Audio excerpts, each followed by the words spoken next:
Public service announcement. The enemy closest to you will never show their true colors.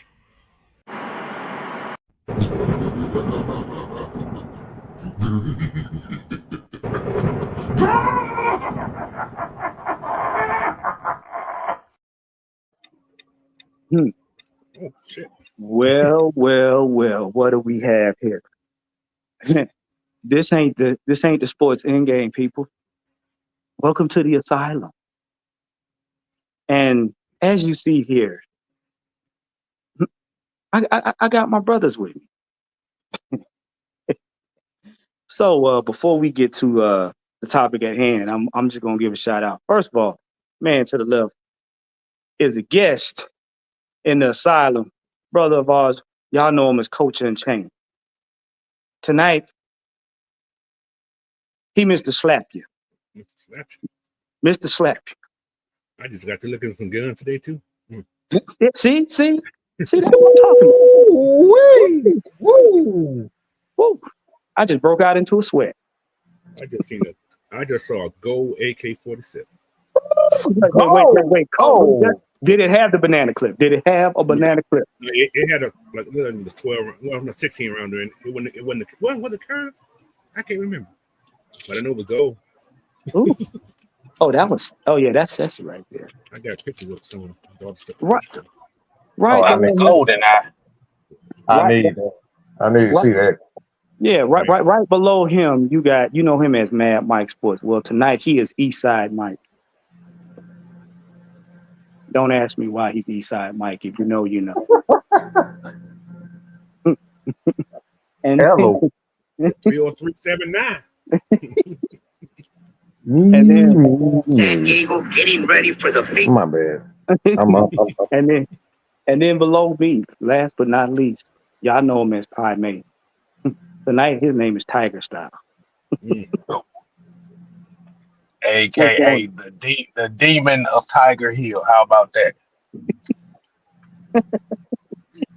I'm gonna get to the chat since we got people coming in tonight. We got in pole position. We got ATL Leo, one of the family. Yeah. Get your popcorn ready. We got King Treyway. Daniel Berry Sports Highlights. What's going on? We got Keyshawn Vlad. Hey, if y'all haven't seen, the man he's writing impeccable articles on Twitter. Make sure you check him out. We got Millie Mills. He said, "Hey, coach, you won't buy it though." Not for $2,500. No. Not today, anyway. No. That's the price of a good box Chevy. We not doing it. They're not accurate anyway. They just shooting that thing. I don't know. They just spray. Yeah. Like a dude, they can control themselves. What you say? You ain't gonna pay $2,500 to just shoot all over the place like you use matches. It's a waste of time. It is. That puts intimidation on. Y'all up here buying guns y'all can't even control. Right. See, I'm gonna give y'all some heads up on that. If you really about that gun life, then you would understand the grain of the bullet is what determines if you can control the gun or not. I said 7 that shit. No, it's 7.2. The heavier it is, the harder it is to keep aim on it. And the recoil makes it difficult to hold the weapon. But again, y'all don't do your homework, so that's for another topic. Well, don't do that. I ain't got time to explain about no damn gun while we talking about guns. So shut your ass up. Yeah. Billy Bill say it's gold, coach. It's gold there. For my daughter, I'm telling you, I picked them, put them on the No. Oh, who that just snuck in here? Wait a minute, Kev, is that you? What? Are you? No. Yeah, I told you the demon of Tiger Hill had a whole bunch of tricks. Hey, I'm like, what the hell? Man, he teleported. I'm over in 2 places at the same time. I am in China now. See, I told you that's that Tiger Style. That's the dual Tiger punch. All right, man. Look, I'm gonna say this, and I'm gonna say this one time. All right, we can laugh together, we can talk together, we can bullshit together. But what we not gonna do, there's no time where none of us on this screen gonna take disrespect from nobody. All right. So I see you. I see you. You know who I'm talking about. I see you. And I know where I'm gonna go. I know where I'm gonna deal with the situation and you from now on, from going forward. I ain't gonna say it again. Take that how you want. Take that how you want. These right here, these my brothers. It is what it is from here on out. That's why I'm gonna leave it. No, we are, if you're talking about, we already know who gassed it up. We already know who allowed it. So Right. at the end of the day, you go different. Like you said, I'ma just say, if somebody tells you I'm coming to see you, them fighting words right there. I don't give a damn. I don't give a damn if you playing or not, because you can't play like that. Don't tell somebody you about to come see him, because if you don't do it and you get called up, that's not a good look. I'm gonna say what I said to another person. Keep your promise. Don't disappoint me. I don't forget. Keep your promise. Mm-hmm.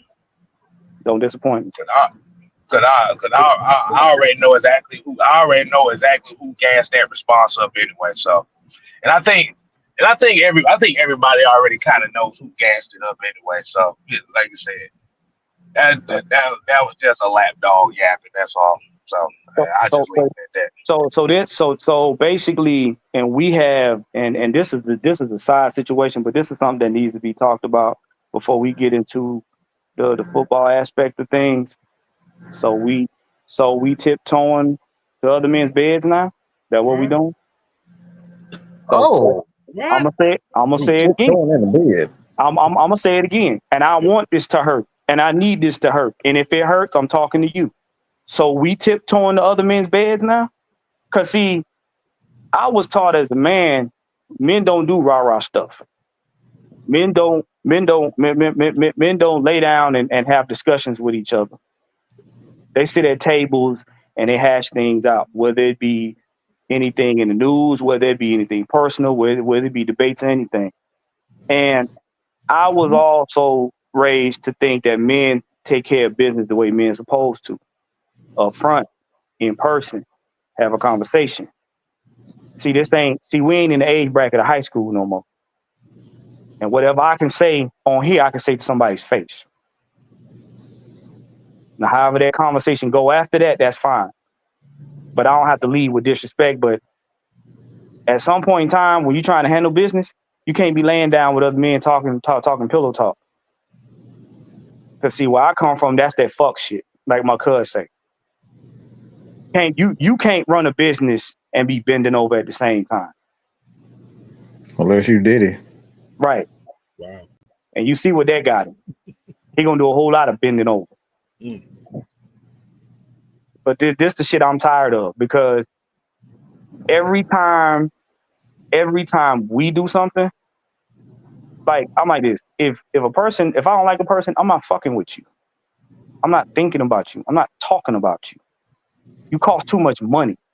I waste money thinking about not shit niggas.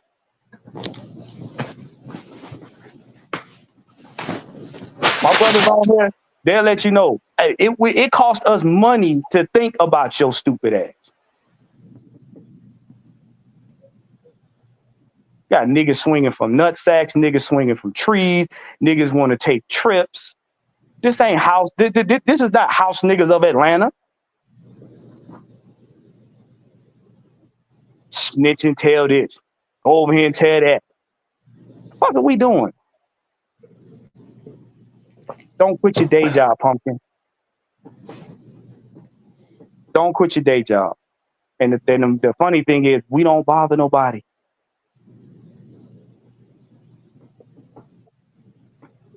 So I must be a hell of a nigga if you got the pillow talk about me. I'm a hell of a nigga. I'm fat. I'm fat. I'm fantastic if you got to talk about me.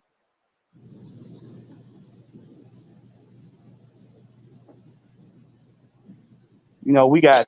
Oh, keep that same image. I'm gonna drive down that seat. No, you're not. No, you're not. No, you're not. No, you're not. We got zoo animals talking shit. We got bloated marshmallows talking shit. What? Yeah, no, I'm going down the list, Mike. We got zoo But animals. we don't need no list. We don't need no list, Juan. We don't need no list, okay? We don't need to talk about no zoo animals, okay? Yeah, we do. Don't feed them. Don't feed them. You said take your kids to the zoo and say, Johnny, don't get near that cage. Don't feed them. While they looking ashy in their habitat, don't feed them. But you know what? And hold on, Walt, and before I let you finish on that. So we already know what the next play is going to be. Is going to be a lot of backdoor bitching and moaning, Mm-hmm. and we got to hear from this shit again on some backdoor bitching and moaning. So, hey, Yeah. it just comes with the territory. You know what, Kev? Go ahead and give your thoughts on this because I know you've been. I know you I got some mean, stuff to get up get this. Yeah, I go. mean, the thing about it is, at the end of the day, rather you have an opinion, rather you're talking and you're keeping it football, rather you have differences of opinion. The disagreement is fine. That's what you want. I just think the bad move is trying to threaten a fight with somebody because you can't prove your point. I think that's a weak look. That's a weak mindset. And to be honest with you, and the fact that you did it on a platform that did not need that to happen on, that ain't good.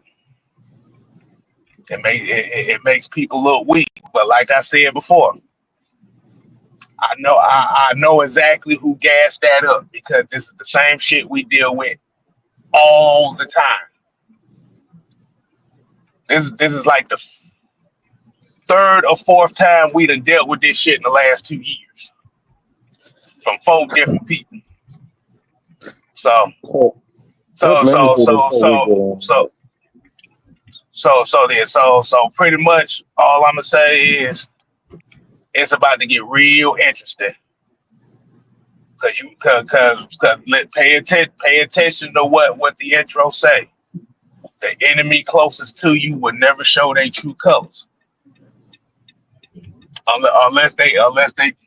But the thing about it is, when they do show their true colors, they let you know what they really trying to do. So I'm gonna just I would say go ahead, Mike. let me make this clear. Like I said, man, we are here. We're here to serve y'all. At the end of the day, y'all support us, and it's all about opinions. It's all about opinions. That's first and foremost. But a lot of people, that's why we ask. That's why Sam has this saying of think before you type. Think before you press send. Think before you press send. And that's the same thing when you talk about being in something like this. If you're going to be in this is what I'm going to teach. So y'all, like I said, man, I already got this special on being able to sit down and have a conversation with not only me to learn how to do this type of thing, because this is what we've been through. I've been doing this close to 10. Well, yeah, I've been in journalistic field, so to speak, doing radio and things of that nature for nearly 10 years. About to be it's going on shit. Yeah, it's going on about 9 years, almost 10 years. So look, I done got fired, I done got threatened to kill, plenty of times, and I don't think there's too many people out here that have been through the thing that I've been personally. So I can teach people how to kind of stay away from all types of situations. But at the end of the day, man, it's all about your ability to communicate with people, and if you have to constantly threaten people off of a topic because you're not very good at communicating what you have to say, then maybe you shouldn't be involved. And Now, that's just being honest. You shouldn't be involved. Hold on, because we're not gonna stay on this long. yeah, And I know. because like I said, man, we're about serving the people. And I'm telling you right now, you just have to, as a man, as an adult, you have to understand that everybody's gonna communicate in the way that they see fit.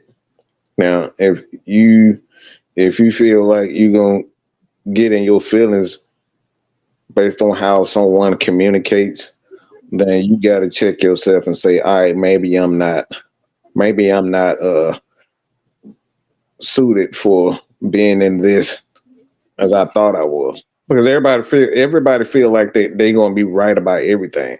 And not everybody's gonna be able to deal with somebody telling you to shut the fuck up, or they're not gonna be ready for you, understand. It's like, look, this is not my show. I gotta know my place when I'm on someone else's platform. It's all about respect. You want respect, you got to get that. So at the end of the day, like I said, man, we have this saying with the Unholy Alliance, we rather pray for you than pray on you. But we will give you exactly what you're asking for. Mm-hmm. Coach, Yes, sir. I know you really ain't had too much, Coach, voice your opinion and concern about it, because I know, what I'm saying. I know it's one of them things where it has weighed on you. Outside looking in, I can see it has weighed on you a little bit. You know what I'm saying? So go ahead and voice your opinion on it. Well, my opinion is everybody got to be thinking about this. Everybody has their own opinion. Everybody got to listen to everybody's opinion. Nobody's gonna be wrong. Nobody's gonna be right. Somebody's gonna be wrong all the time. You know what I'm saying? So just listen and go on. There's nothing that it shouldn't be an argument about opinion. That's my thing. Nobody should be arguing about opinion. Okay, get your opinion out. Okay, rebuttal. That's fine. But you can't say nobody's wrong because nobody's wrong. It's everybody has their own opinion. That's my point right there. I just hear people fussing about. I said, why are we fussing about this? Okay, you're right. Okay, he's right. Okay, he's right. Who cares? It's your opinion. Right. So wrong. it's just, I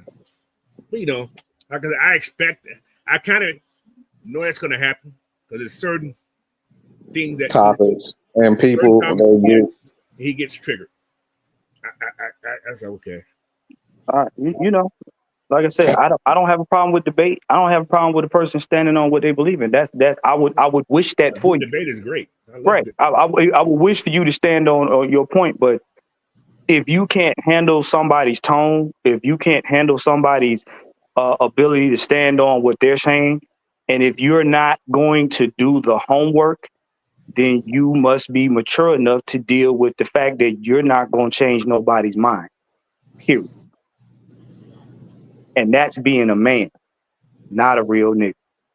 So we can move on. We can move on to some football now. So since we done with this bullshit, because I done lost money talking about stupid shit. Basically, Coach, you brought up a good topic earlier, and I wanted to expand on that, because if y'all haven't been paying attention, y'all need to go back and look at these press conferences we tell y'all all the time. And this is the AOA special because we don't normally do this. We usually let y'all have it on here, but Mike convinced me that we need to talk some sense today. So thank Mike. All right. Thank Eastside Mike. But Jerry Damn. Gray and the Somebody- coaches were asked about the defense. And they even interviewed Zach Robinson about the offense. The thing that y'all need to pay attention to, and I've been real high on Jerry Gray, is the man got over 40 years of coaching experience. And when he says, hey, your pass rushers, he literally broke down what we've been saying in less than 30 seconds.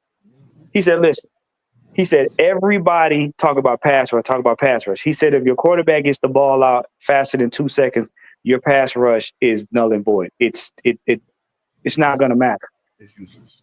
Right. It's useless. He said, what you want, the ideal situation is you want a quarterback that's fast like that to hold the ball. And in an ideal situation, when you force the quarterback to hold the ball, you got your safeties and your corners covering. You got your linebackers, so that it jams up all his receivers so he can't throw the ball. He has to wait until somebody gets open. Then your pass rush gets home.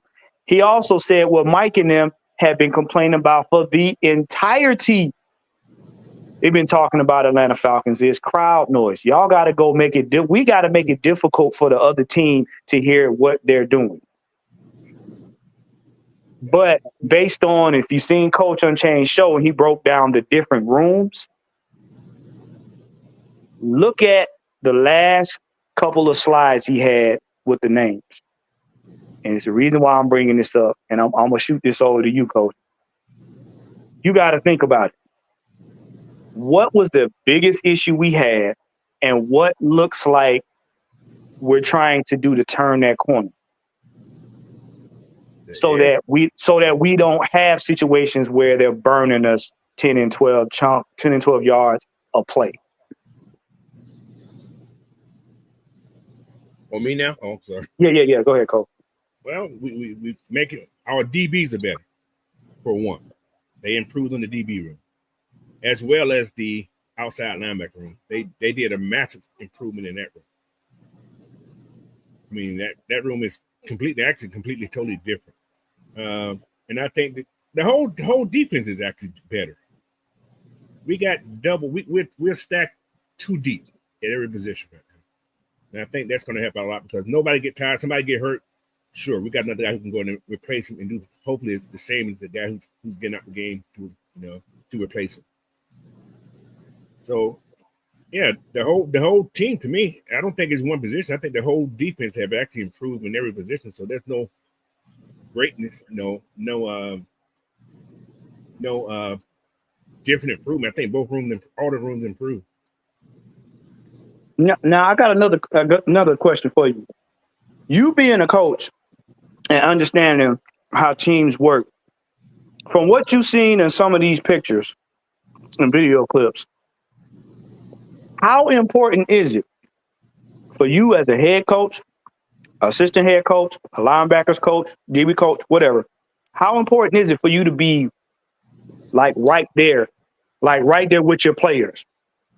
You know what I'm saying? Versus standing off watching whatever's going on. How impactful is that in the mindset of your players when you're right there in the mix with them?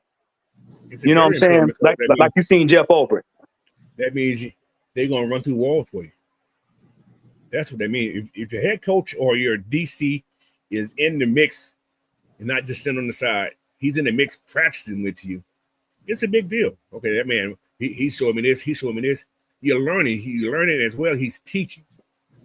So you respect the person that can teach you to get you better. Because the main thing about the Falcons, they want to improve every day. Every day they practice, they want to improve each day. Because like there's 17 games, it's a 17-game season, one game at a time. Each week you get better. So yeah, like I said, Jeff is doing a great job, man. If you hear his assistant coaches, man, they talking this dude up like he's the next coming of Bill Belichick or something. The way they talk about it. I mean, every coach is talking about Jeff got us doing this. You ain't him say Raheem he said Jeff got us doing this. Wait, Coach, say it again. Coach, I almost took off my boxer. Say it again. Say it again. Yeah, all the coaches are pretty much praising what Jeff is doing. So, like I tell everybody, y'all, Raheem is the head coach. All right. Jeff is Yes. the defensive coach. And you notice Jerry Gray has more say this year. Yeah. Yeah. Yes. So Yeah. it's a Look, lot look. of things that you can see the difference on that defense. You can actually see the excitement from all the coaches on that defense. Last year you was like, Really involved. So I'm glad you said that, Mike, because I'm going to you next. So, Mike, with Coach saying how the coaches being involved builds that trust, builds that aggressiveness, builds that competitiveness, and lets them know, hey, you're doing me you're doing me a solid by teaching me how to get better. As far as the schemes, how does that make these schemes more seamless and more impactful during the games? do your job. Hold on, my bad. Say it again. I was looking at some booty. Whoa. Thanks. She look she look a whole lot better than I thought she did. I ain't never really paid attention to it. She's a nice little thing. Got a nice little booty on her too. What was the question again? But no, I said, okay, since Coach said that when you're down in the trenches with the players, helping develop them, showing them what to do, giving them praise, letting them know this is what we're going in the right direction. When you build that respect and rapport with them, how does that translate to making the schemes seamless on the field? Like, because it makes it a lot more explosive and dynamic on the field when you know your coach is like, yo, he was in the trenches with us all off season, all training camp. How does that make the schemes when you put them in place? How does that make that better? Well, most it's probably not going. Forgive me if that come off the wrong way, but not all football players are smart.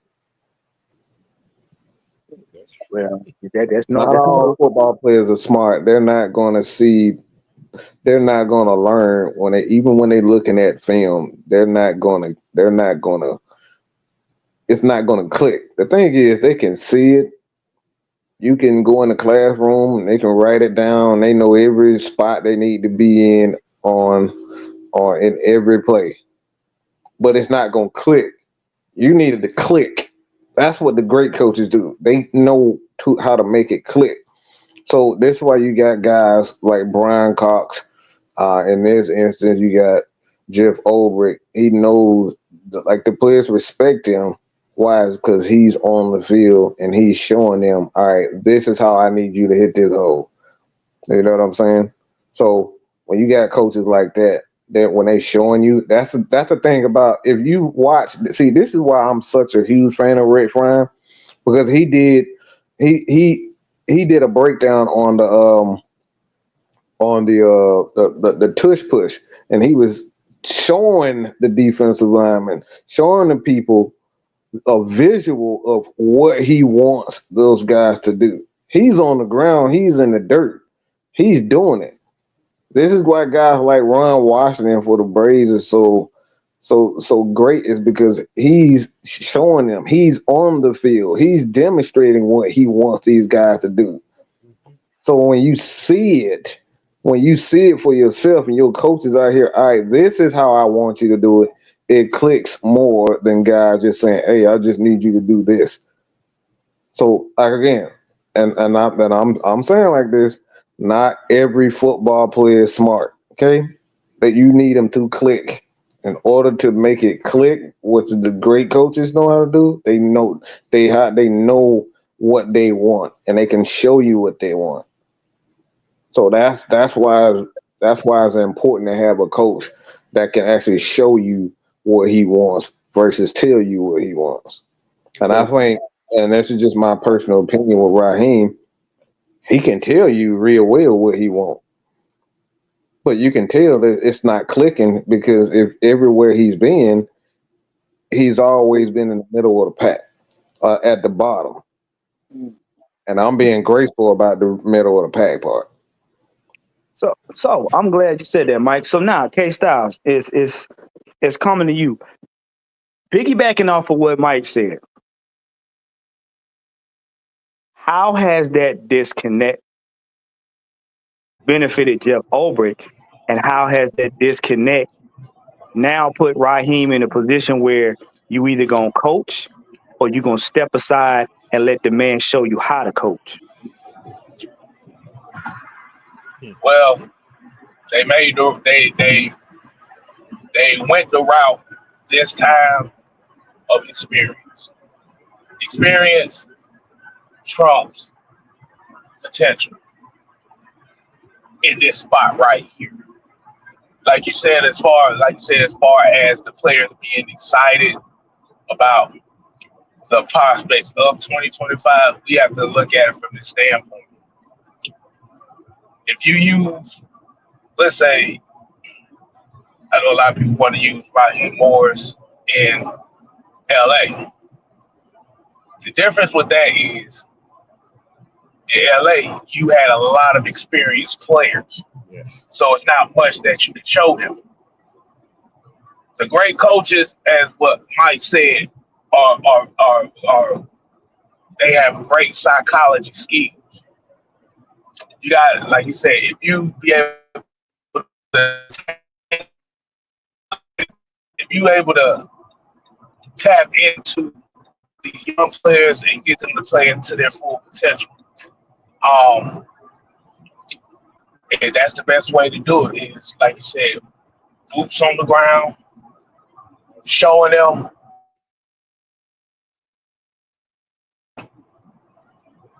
Yeah, like you said, you're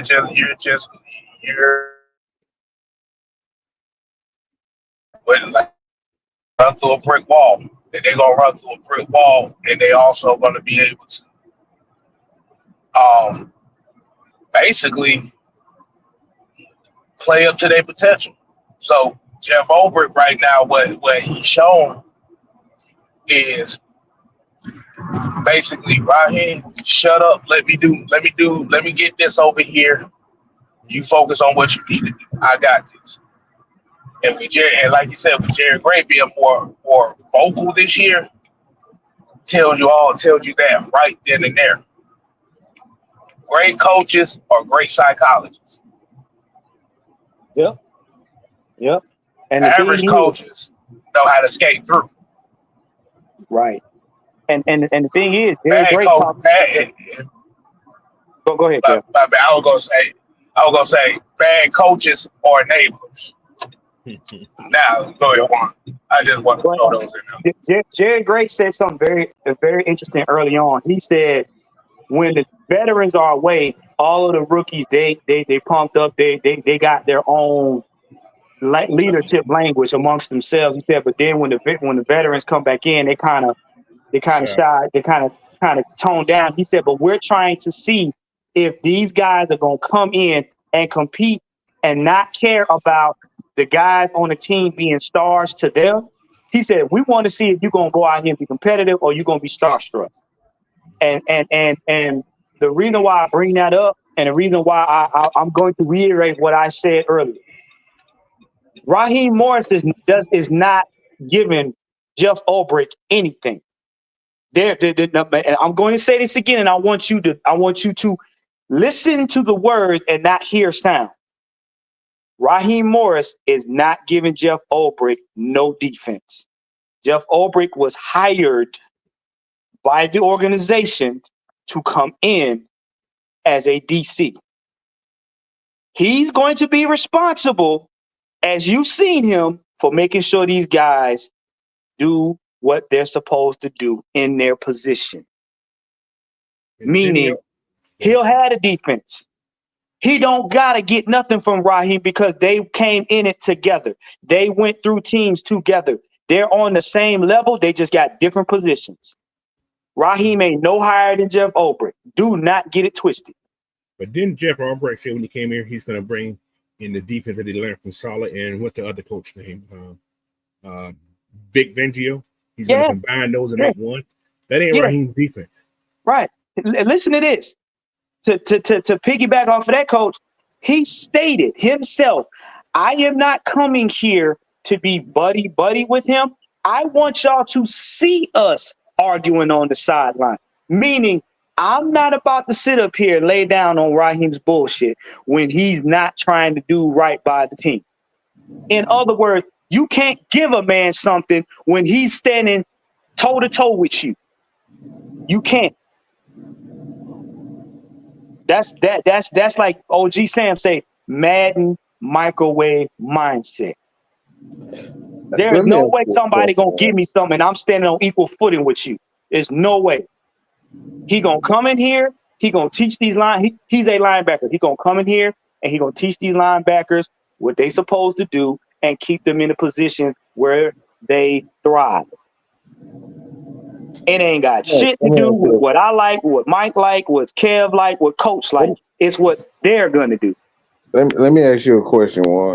Yeah. When it comes down to now, there are two sides of the coin. Okay. When you talk about how this world began, one side says that there isn't a God and he didn't create it. And then the other side says, no, this is by chance. How do you determine how do you even get to the point where we could try to decide, try to determine, all right, which is what? Okay. Everybody got to they have to do one thing.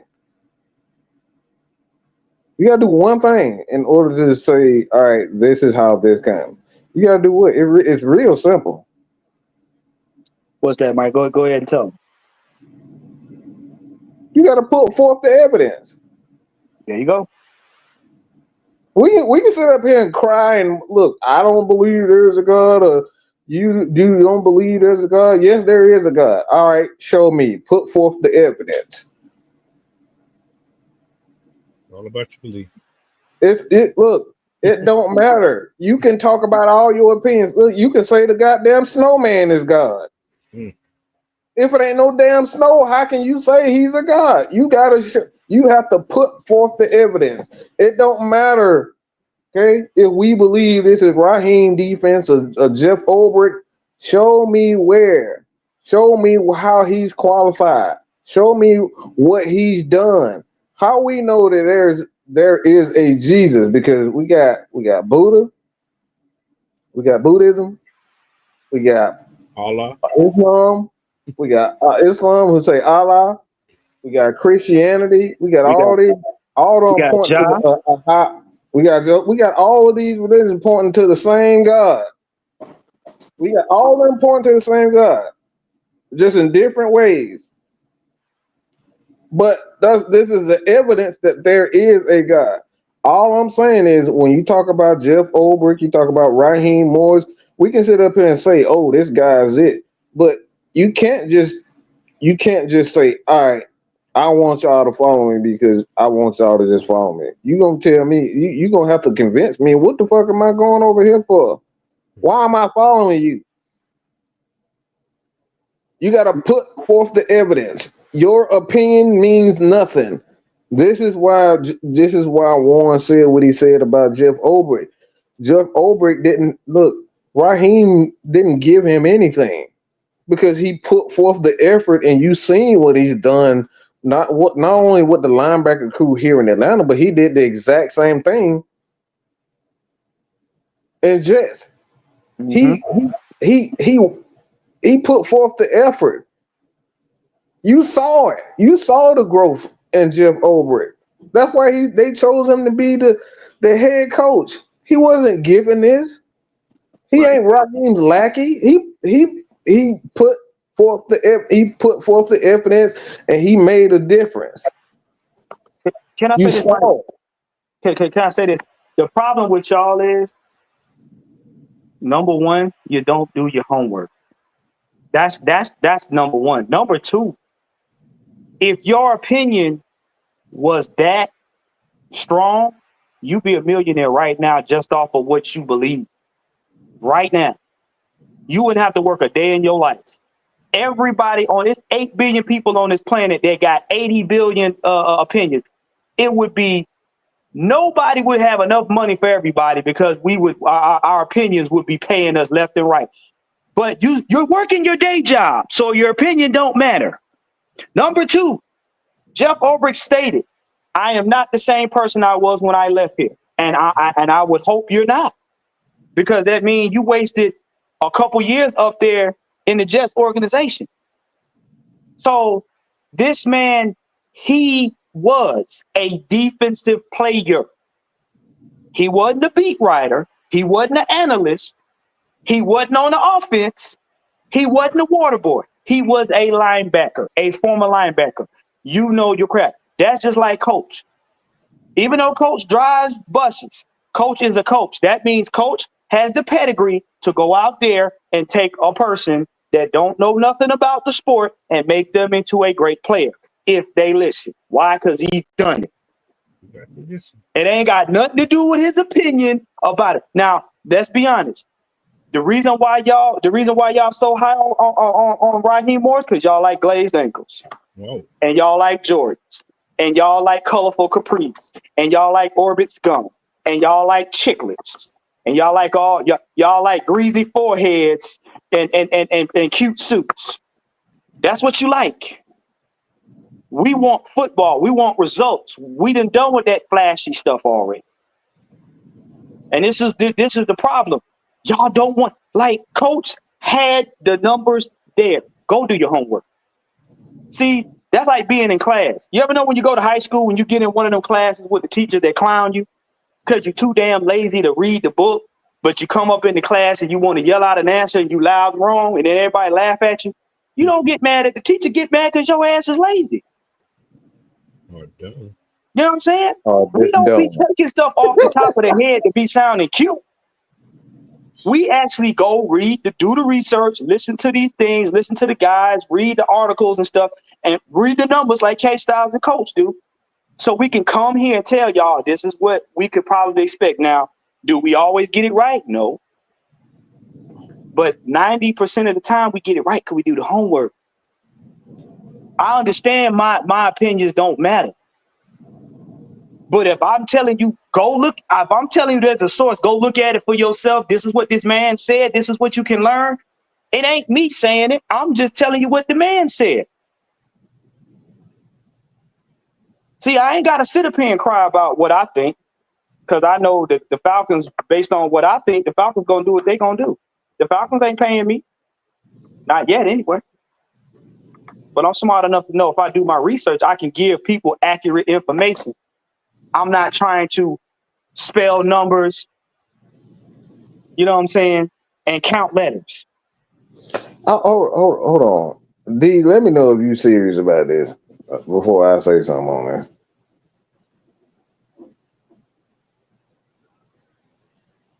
I want to say he's serious about this. He says, I wonder who put our defensive players off several yards off the ball.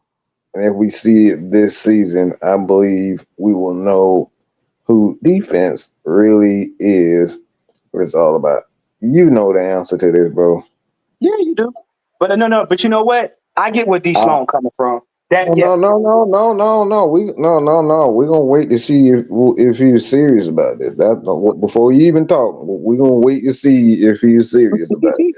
I know where you're going. I know exactly where you're going. What up, Bucho? Because I don't think we ask questions before we really think about it. So I want to know if he actually serious about that question, because this is not the first time we've seen this. Yeah. We seen this for how many years before Raheem became the head coach? This exact same defense. This is the same defense. Mm-hmm. Question you have to ask is: it's not if the defense is going to work. Has the people that are running it, have they grown in it? Because if you ever play rec sports, the sport don't change. You got to change. You got to get better. The sport is what it is. I mean, am I lying, Coach? You're right. Basketball don't have to improve. The players got to improve. Football don't have to get better. Players got to get better. Coaches got to get better. Organizations got to be able to steward their business better. Sport don't have to do nothing. It is what it is. Because the thing is, if you like I said, at the end of the day, this is not a new defense. This is not a new defense we're running. It's the same thing that he ran. It's the same, almost the exact same plan that he had in 16. This is the exact same plan. We get a bunch of athletes, a bunch of freak athletes, Vic Beasley's, the Deion Jones, the Keanu O'Neal's. It's the same, bro. This is the same thing. This is why I tell y'all, think before you type. This is not a new vision. Ain't no shit. That's a different team. We brought in Dwight Freeney for a year. Guess what we did this year? Bring in Leonard Floyd for a year.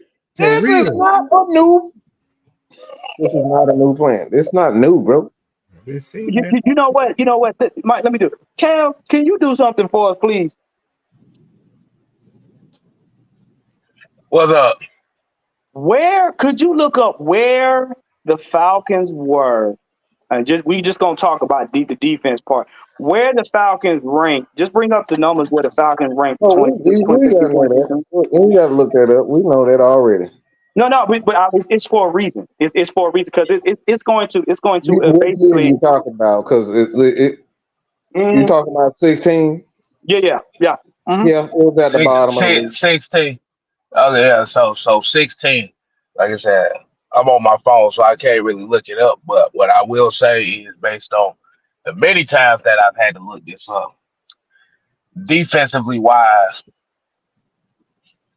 against the run in 16, we was middle of the pack, borderline outside the top 10. Okay. So 24. But against the but against the pass, we was dead last in the league.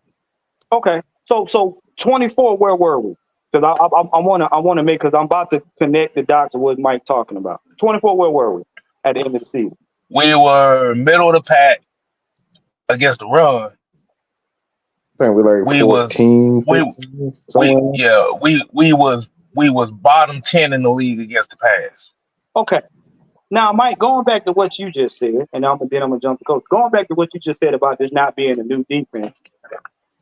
Out of everything, in your opinion, what do you think changed right now? And I'm being facetious about this. What do you think changed? If anything changed, what do you think changed?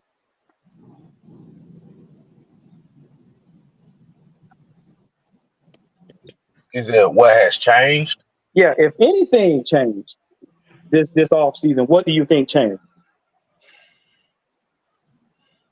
As far as the defense is concerned. Yes. As far as the defense is concerned. Yeah, from the coaches to the players, all of that. What do you think changed, if anything? Personnel. Go back to what Mike just said. You put more athletes on the field from 2024 going into 2025. And there's something else, Mike. And Mike, you mentioned it, and a lot of people slept on it. Coach know what I'm about to go with this, and Coach said it. You're putting different people in the driver's seat. You want a different result? You do something different. From these clips, what we see on the screen and on Twitter and on YouTube, I see a coach that wants to win, Jeff Oakley. I'm going to call him a coach because that's what he is. I know he's a DC. I see Raheem want a photo shoot. And you can get mad all you want. You can send hate mail. You can tell me in my comments on YouTube I'm wrong. Raheem want a photo shoot. Jeff Obrick wants a championship. And it will be apparent in preseason. We ain't got to wait for game one. It's going to be apparent in preseason. Because guess what? Preseason is practice for our first division rival. One, what are the three what are the 3 defensive backs that we brought in this past draft? What do they got in common? Pick that ball. Oh man, Ding, ding, ding, ding, ding. All right. Next question, Coach. See ball, get ball. Get ball. Exactly. 2016. What was one of our number one things that Coach Quinn used to preach? We take the ball away. We had a lot of Take the turnovers that ball. year. This is not See a ball, new. This ain't see new. ball, get ball. right. Like I said, when I saw what was happening when they brought Raheem back, and I saw what they did last year. Dan Quinn first year in 2015, it was almost identical to what we had last year. We was losing games. Like, how the hell are we losing games like this? 16, you got rid of who that was we got with the big defensive tackle guy we had down there that we got rid of that who was here forever. And people was mad. Was the Solia at that time? Well, they got rid of somebody just like they did Grady. Just like they did Grady. Was it Poe? Oh, no, it wasn't Poe. Poe came in here later. Poe came in 18. 18. Yeah, all right. Yeah, that's Solia. That's Solia. Yeah, but like you said, they brought in a veteran edge rusher, which was Dwight Freeney. Mm-hmm. They didn't draft, but think about this. They brought in Courtney Shaw, those guys. They drafted those guys 2 years prior. The last 2 years, they've been drafting those guys like that. They drafted Rook. They drafted Harrison. Those guys are here already. The team is already built to do exactly what they did in 16. We got a quarterback that knows how to deliver the ball.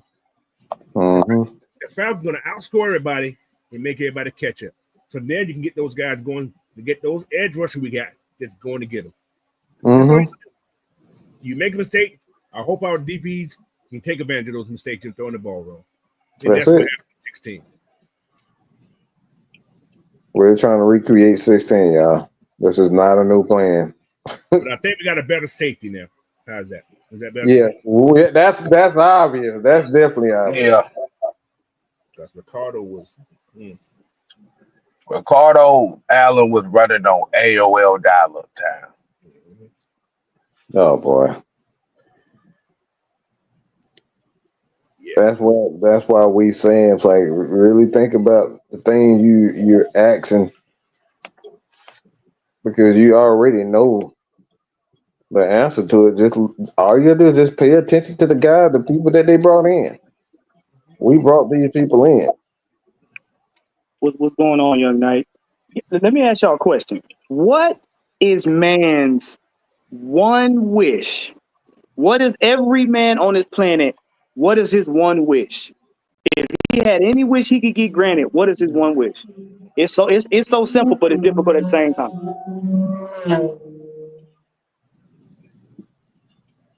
If y'all don't know, just tell me y'all don't know. I'm gonna tell you right now. What is one man's wish? What is every man's wish on this planet? It's one wish everybody got. Doesn't matter who it is. Money, money, money, money. Every person on this planet has a wish that they could go back and redo something that they fucked up. Everybody. Nice. What did our people, our OGs and big mamas and all you tell them? Baby, you can't go back you can't go back in time. Raheem Morris is trying to undo 16.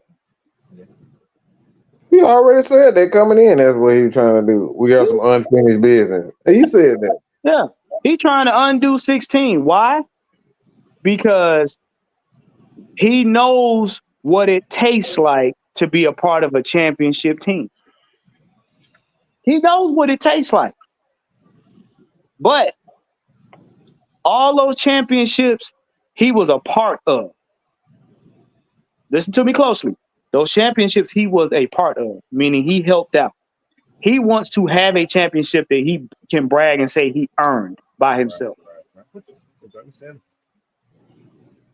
So he trying to undo 16. The person I believe that's really about that vision is Jeff Over. Because I have not heard one coach come in here and tell me to my face, I want you to see me arguing with this nigga right here when he decide he want to get stupid. I keep telling y'all, you got coworkers at your job that you've been working with. Y'all came in together. There's no way in the world your coworker gonna tell you and be able to get away with telling you to do some bullshit because y'all on equal footing. You may have a different position, but y'all on equal footing. He could tell Jimmy Lake that because Jimmy Lake was an understudy. And that's why I said, where is he now? He ain't on the team because he was an understudy. That man was not meant to be here long. And that's why I used to tell Mike and them during you watch the games. When Jimmy Lake would get aggressive, he let him play. Okay, all right, sit your ass down. It looked good. I'm going to take credit for this. You ain't going to do that shit with Jeff Obert. Jeff Obert, man, so you don't sit your ass down. This was me. You was sitting over there. You was practicing on chewing gum. I'm out here getting dirty with these players. You want to look cute. Take your cute ass and sit on the sideline with your clipboard. Let me actually do this team the way it's supposed to be done. But that adds to the question, though. Is Jeff Obert setting himself up to be the next head coach just in case if the shit doesn't go as planned this year? Hell yes. Go ahead, coach. Speak on it. Of course he is. Shit, why not? Why not? This is most coaches' dream. If you have a team like this, if Raheem gets in the way any little bit this year, any little bit, it causes him to lose game that they should not be losing. He's on thin ice. And Jeff Albright, because he got a little experience as a head coach with the Jets, which was a dumpster fire there. And don't be surprised you see the D lineman become your DC, the lead D line coach. So everything's already set up. Jeff Albright has brought the people, whatever his name is, has brought the people in that he wants to be on his staff already. Yep. On the defensive side. I didn't think about it like that, Coach. I just thought about it as a hypothetical question, but I didn't think about it like that. Hey, Kev, remember what I said? Everybody was hired. He brought him in, except the guy, what the linebacker guy named who played with the Tampa Bay a long time ago. I can't think of this name. Barrett Rude. Yeah, Barrett Rude. He was there. He'll be fired. Wow. And you know something, Coach? I'm gonna piggyback on what you said. I remember when I said this, Kev. I said you want players on the team that want to win more than your coaches do. Because when you start seeing shit where Raheem is not engaged, he's just looking at the screen, chewing gum. I want my players so mad at my coach to be like, bro, what is you doing? We trying to win. Players will elevate their coaches based on the need to win and being competitive. And what we saw last season, and Mike said it, one of the few people that spoke out about how the season went was Jesse Bates. And we go back to watch the Broncos game and the last 3 games of the season with Mike Penix. I told people when I seen him in that Broncos game rally that offense, I said, that boy is possessed. You got a quarterback. Mike said it too. When they made a mistake, Mike Penix was on the sideline cussing and fussing. That kind of competitiveness will force a coach to up his game. And while that was going on, Raheem Morris was looking at the Jumbotron. Right. That's what I'm saying. So you already know Jeff Ulbrich already out there with them boys. So when he starts to see that they're going to look at Jeff Ulbrich and be like, Coach, what do we do? Coach, what you want to do? That's just on the defensive side of the ball. We ain't even got to the offense yet. That shifts the respect in the locker room. Yeah, you the head coach, and yeah, you smiling, and yeah, you bragging once you didn't got the win. But them players is looking at Jeff Ulbrich like, what do we do now when shit get ugly? They ain't gonna go. They not gonna go to Raheem. They're gonna look at Raheem with the side like this nigga over here having a whole parade in his head while we playing the game. But that's just like life, though. That's just like life. Like you said, you could turn, like I said, when things are going well, like I said, everybody's happy. But when things ain't going well, The ones that are the ones that you turn to when the chips are down are going to be the ones that's going to be your ride or dies. Yep. Hey, Jeff Christian, how you Ulbrich, doing? Jeff Hey, Ulbrich right now. Christian. Hey, Christy. Y'all Jeff better not be Ulbrich playing right with now Christian. Man. is Don't do that to Christy, y'all. She off limits. I mean, she off limits to who, nigga? Nah, I'm just saying. I ain't say to me. I'm just saying she off limits. Don't y'all be fucking with Okay. Nah, but like you said, I know athletes and I know a lot of business people. The mindset is they're not worried about the people that's there with them when the success is there. They go, they're they're only worried about the people that's going to be there when the shit hits the fan, or if Right. it hits the fan. Right. See, you know. and not to cut you off, Mike, but Kev, and that's the difference between what our great mentor says, Terrence Mathis. That's the difference between a regular team and a team that got championship pedigree mindset. What you got, Mike? Bro, every time I listen to everybody talk about Raheem, everybody keep talking about he got real leadership qualities. When he talk to you, you feel good. But he makes you feel better about yourself. I don't give a damn. Right. Look. I'm gonna be honest with you. The way they talk about Raheem Morris and that, like, they make it sound like Raheem Morris is a streetwalker. Hey, hold on. You know what it sound like? What? Mega. Hey, What but I'm talking about. hey, Well, but you he know, got real leadership qualities, and when you talk to him, he's so knowledgeable of the game, and he makes you feel he motivates you and gets you hype. The same but you thing. know what? But you know what? You know who else does that? Donald Trump. A used car salesman. He makes you feel. Donald Trump. Donald Trump. Exactly. He makes you feel. Look. He makes you feel good about getting that Honda with 3 wheels on it. Mm. Because he gonna make you feel Look, like he gonna make you feel like that's the best 3-wheel car you ever gonna drive. But you know what though? like I said, if you if you really pay attention to it, they treat Raheem Morris like he's the neighborhood favorite. He's the neighborhood's favorite hooker. Hey, That's what he said. That's exactly what it is. see, She'll like I bend He's over said, the if you get. neighborhood's favorite hooker. see She'll bend He over get if you he get too close.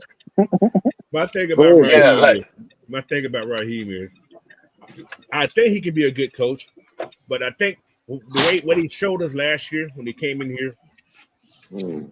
his mouth, like I said earlier, his mouth got him in Yep. trouble. Instead of Yep. him putting that mouth on his players and telling them they need to do better, talk about put some blame on the players instead of saying your players were looking bad too. Although you looking bad too, but some of your players didn't look good. Hey, coach. You know, Y'all so remember Hot Shot? Lord, coach, you just man, you just boy, what you said? What you say? What you said? You said Raheem Moore's deep throat game was sorry as oh hell. my That's god, what you said. whoa. Hey, Kev. Here, coaching took a line from Hot Shot. Boy, your mouth right and checks your body can't cash. Yeah, that's what he's done. Exactly. That's what he did. So, like I said, he talks a great game. He had everybody motivated when he came. He had me a little motivated, but show and tell. Mm-hmm. You know, He never fooled me. He never fooled me from day one. I knew exactly what it was. Because look, let me give y'all. Let me give you something. I'm very good at exactly what he doing. I'm very good at it. I know how to agitate people, but I know how to motivate the fuck out you. I'm very good at it. If I want to get a certain reaction, I'm going to get it. And ain't a damn thing you can do about it. I'm very good at that. I'm very good at psychological games. I know when somebody's selling me a lemon. I know when the product is good. I know when the product is bad. The thing is, how do you know you don't got a fucking lemon? You got How do dry. you know? You can't do it. You can't. You're not gonna learn. You're not gonna know if you got a lemon if you don't do what. They're dry. You got to take You it around the gotta corner. Oh drive it. Lord. Oh He can Lord, sit up there and ATLE. tell you all day. He can tell you all day about what the fuck he got until you turn that son of a bitch on and drive it. ATL, you know, ATLE, you know what I'm saying? Raheem is worse than a hooker with a BB. Man, don't tell me you call you so you calling Raheem Morris Mariah Mills? That's his new name. So yeah, just look, ATL Leo basically saying Raheem got false advertisement. Yeah, you was all hyping everything until you took them clothes off. You found out you Said took had too them much scars and say like you were missing some body parts. took them clothes off your ass looking like a can of busted biscuits and shit. Look, hey, look, I'm gonna get you sucker. You got him in the room, start taking off the butt cheeks, pulling off the legs, and then in the wig and lashes. You had to pull off one breast, put it on the counter.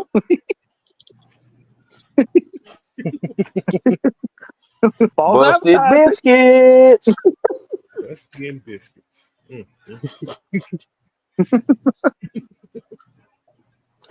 Oh man. But like you said, that's the thing. You can be a player's coach, you can make people happy. But the thing about it is can you motivate them to be the best player that they can be? Exactly. That's the main thing right Right. there. You said exactly the right word right there. Can you do it? Russ, you can do it, but can you do it consistently? You know, Right. That's it. There It's you go. about consistency. Now, I know somebody. I want to get this out. I know somebody asked me about, Zach Robinson in the offense. Basically, what you're going to see now is you want to see your offense take that next step and see how the chemistry is with your quarterback. Because what we did was we kind of, how can I put it like this? We kind of basically got the cereal, we got the knockoff cereal and ate it for about 6 weeks. And then we got mad because we went back to the store and wanted the real cereal. So now with Mike Penix being the head QB and everything's going to flow through him, you should see the guys on the offense have an ability to take a leap forward. oh, yeah, I that's seen something on Twitter and it didn't bother me, but it shocked me because I'm like, the audacity of it. Everybody still got the mind. Well, most people still got the mindset that, Kyle Pitts better get better, this, that, and the other. If that's your opinion, and you're going to stand 10 toes down on it, I'm going to caution you to one thing. And this goes back because I know Kev did it. You need to do your homework.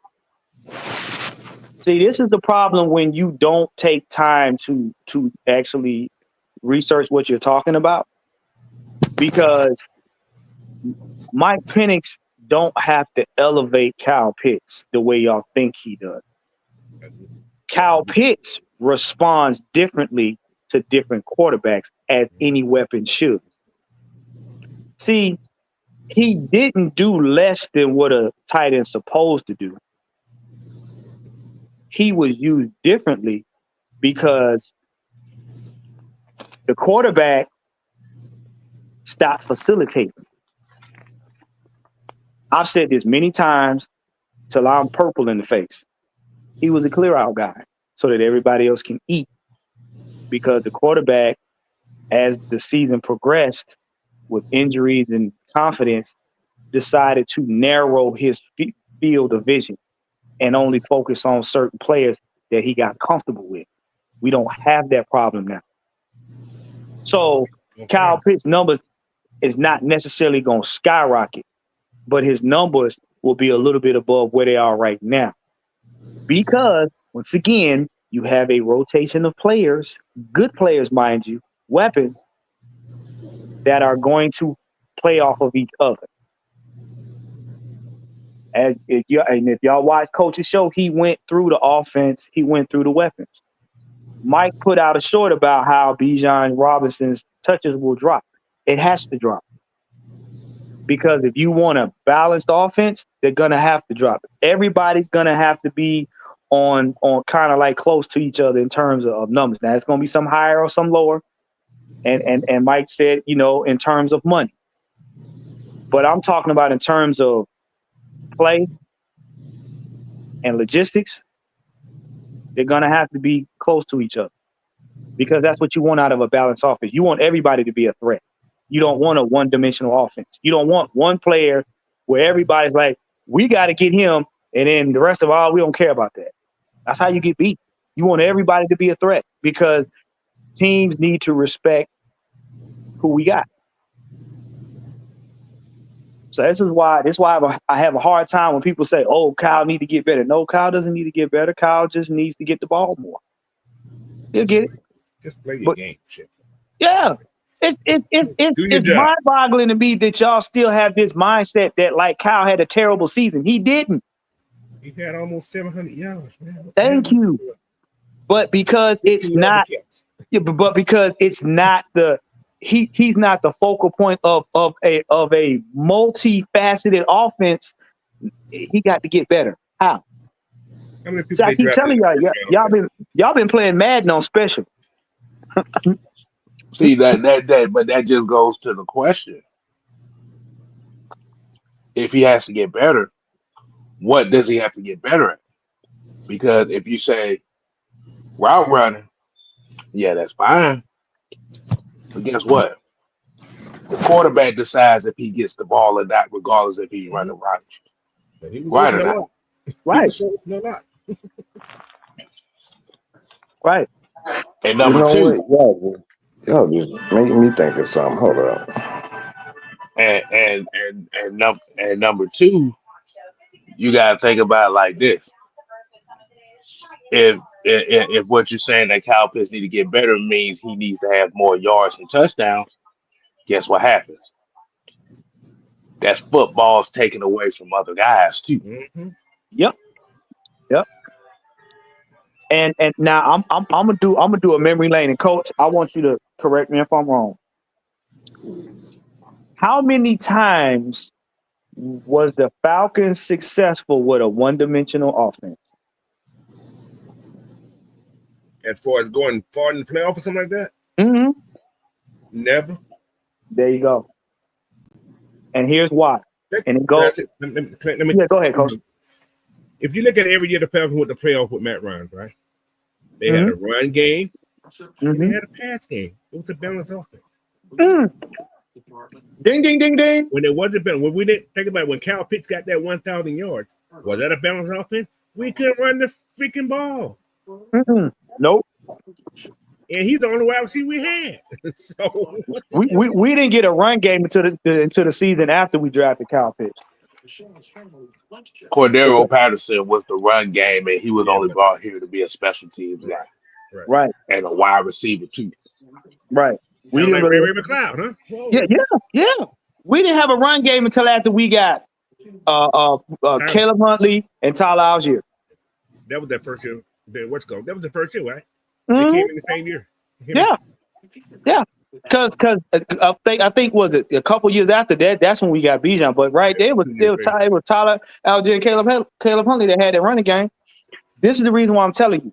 Mike said it all the time. Belichick was instrumental in being that coach that could take away that one weapon and shut your offense down. Why would you want to have one man that's got all the focus, that gets all the touches, and that's got to do all the work?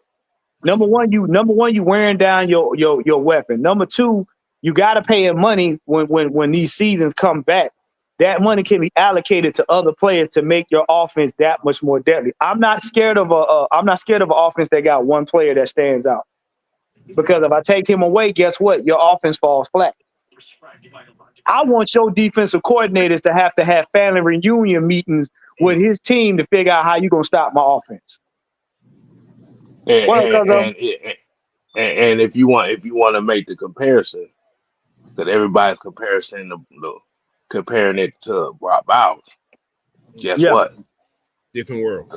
The Raiders just drafted the best running back in the draft this past season. And they got the best So tight they're end too. What yeah. yeah.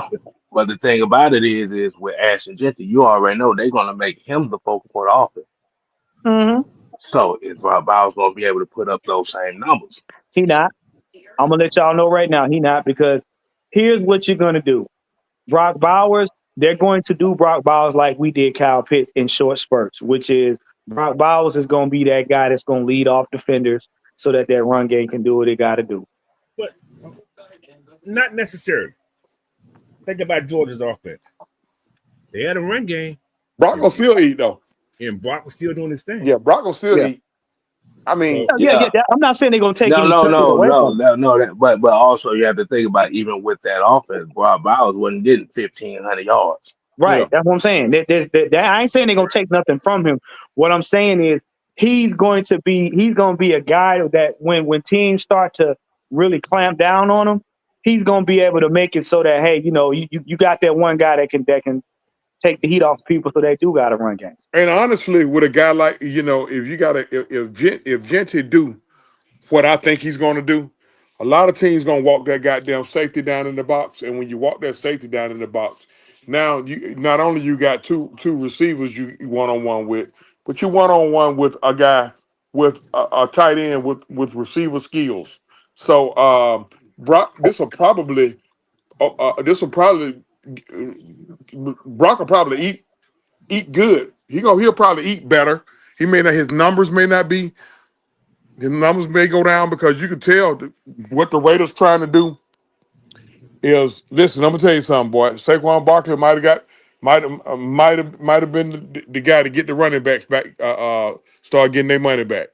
So they gonna smash mouth football. They Mm-hmm. going now. Hmm. I mean, Mm-hmm. Brock can block. it's That's the thing. He can yeah. block.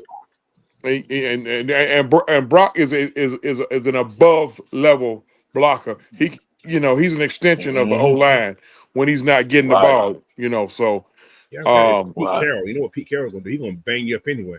Yeah, but see, Pete Carroll. The thing that's gonna make Brock dangerous is Pete Carroll gonna know how to use it. That's Hmm. that's the one thing that I learned about Pete Carroll, that I learned about Sean Payton, I learned about with Bill Belichick, even Bill Parcells back in the day. When they know they got somebody on the team that can be a game wrecker, they know how to use them in ways you be like, you know what, you dirty mother sucker, you. Oh, PK, Oh, he gonna get stuff out of But Brock Bowers. I ain't worried about that. I but just but don't need. I just hopefully for their sake, if they get it that far, for Pete not to have another brain fart like he did in a Super Bowl. He had a major brain fart on that one. I'm like, bro, what in the entire fuck are you doing? Sound like Dan But, Quinn. Run the goddamn ball. oh, Well, no, but Spain. now okay. what? See, Hold on. what make Hold it on, what hold on, make hold it on, hold on. bad Wait, with wait, wait, Dan wait, wait, Quinn? wait. Hold on. I gotta say this. I Okay. gotta say this. I have to say this because there's something real interesting with Kyle Pitts. What's that? So I'm looking at his targets. All right. And this is before the Saints game. And I know we already kind of went on that, but I'm about to give y'all his numbers, his targets. All right. So I'm gonna just start with the Carolina game. The Carolina game, he had 5 targets. In the next game, he had um this is here we go. All right, he had 9 targets. Okay, 9 targets on that. This is the next game. That game was the Seattle game, by the way, where he had the 9 targets. okay. All right, and then when the next game he playing against the Bucks. the Bucks game, he had 5 targets. Hmm. You kind of see what's going? Yeah. You see what's going with that? They won that game against the Bucks, and then the Cowboys game, he had uh 1 target against that Cowboys game. The next game, the Saints. And stay with me. Stay with me on this for y'all. The next game that came after that, and that was the Saints game where he had 6 targets. Do you know that game with the Saints game? What happened in that Saints game that we know? Kirk Cousins got hurt. Yep. And Kirk Cousins got hurt. So Kirk Cousins got hurt. The next game he had was 3 targets and 1 reception, and that was against the Denver Broncos. And then we got the Chargers. And the next game against the Chargers, okay, he had no targets. Zero targets. They didn't even throw him the ball. All right. That's week 13. That's week 13 with Kirk Cousins, by the way. Okay. And then you look at that game, the next game, you got 6 targets, only 1 reception out of those 6 targets against the Minnesota Vikings. And Kirk Cousins overthrew about 4 of them. Yes, and he overthrew by 4 of them. All right. And then we get to the next game. The next game, Kyle Pitts, 4 catches and 4 receptions. Anybody know that game? Raiders. The Raiders. So, exactly, the Raiders game. Okay, that's when Kirk Cousins was benched. But they made it. But you see what happened with that? They started getting him the ball more. Mm-hmm. And then you got the next one. He was benched after that one. And he was benched, and that's when Saquon went on. Yeah. And that one, like I said, that was already kind of over, but like with that game with the Giants, we pretty much kind of, so I kind of throw that game out because we won that game 34-7. That game was pretty much over. There was no need to really get him involved in the offense like that. But you saw the next game, even with Michael Penix in the game, another 5 targets, 4 catches. So you see, this is why we say you can't be looking so much at him in regards to this route running. All this route running bullshit, especially when it comes down to a big target like that, it's bullshit. You don't need your tight end to be an excellent route runner. You need him to be able to utilize his size. That's it. Be big. Because your quarterback, his job is to be accurate. His job is to be accurate and put it in a place where smaller DBs can't get it. So what we're saying, when the Falcons were rolling, they were getting ball to Kyle Pitts. They were getting ball to Kyle Pitts. Another thing in that, when Kyle Pitts wasn't getting the ball, can you guess who was getting those targets? Ray Magoo. Ray McCloud. Ray Magoo. Yep. You see the problem? That's Rufus for. This is why we talking about. This is exactly what we're talking about. When you're not getting the ball in the hand, and everybody say Ray was wide open. Of course he's wide open. They not running no plays. They not running the defense to stop him. They're designing the defense to stop the ball from getting in. And the quarterback, what happens with the quarterback, he has to press the issue to press the defense. If he presses the defense by getting the ball into Kyle Pitts' hands, it makes the team that much more difficult to stop. Because even if you design a play to get the ball or to not get the prevent Kyle Pitts from getting the ball in their hand, you're still making them second guess.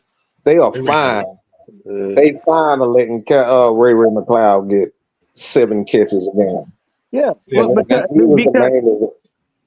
because what do we always say? When your quarterback is on the field, he watches the safeties first to see where the safeties are and what they'll bite on. If I got Kyle Pitts, Ray McCloud, let's just say Darnell Mooney on the field, right? You got 1, 2, 3. So I'm supposed to scan from left to right, starting with Kyle Pitts because he's the biggest target on the field, and I'll work my way down, work away closer back towards the line of scrimmage. If they're focused on Kyle, I still got 2 options open. So if they try to take Kyle away from me, that's when I hit Ray. That's when I hit Darnell Mooney. I don't go from Darnell Mooney to Kyle Pitts. He's not the last one I look at. I want the guy that's going to cause the defense to react first. That's the first guy I look at because he's the one that's going to draw the most attention. The other 2 will be open. So if they happen to bracket him, I can go. If I look off the safety, I can easily say, all right, well, they're going to try to bracket Kyle. I'm going to look off. I can hit Ray. It's less time for their defense to react because you focused on Kyle. This is why we kept saying it. That's why I kept saying all season he's the clear out guy. He was the reason why Drake London got a lot of his catches because he cleared out a couple of defenders. Coach, let me ask Coach a question. You're a defensive coordinator, right? Put yourself in the mind of the defensive coordinator. What is your job when you put together a game plan? What the first thing you looking to do? Take away their what's that good in their offense, for instance. What's good in their offense, and typically you're trying to take away a certain aspect, whether it's the offensive line or someone on that offensive line, right? Whether it's a running back, wide receiver, tight end. You're trying to take away that best element. That's true.